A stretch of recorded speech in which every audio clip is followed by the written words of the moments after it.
Last 3-4 महीने से many people are saying आप सीए में क्यों चुप है, आपका क्या स्टांस है। सबसे पहले we have to understand one thing.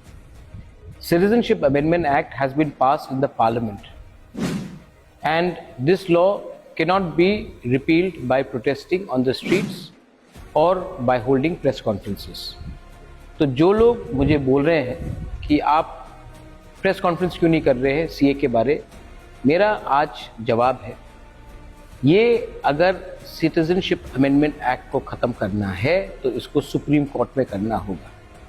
और त्रिपुरा से ना कोई सीपीएम से ना कोई कांग्रेस से सीए को चैलेंज किया है सिटीजनशिप अमेंडमेंट एक्ट के लिए। मैं जानता हूं कि अगर सिटीजनशिप अमेंडमेंट एक्ट को ख़त्म करना है तो इनको सुप्रीम कोर्ट में करना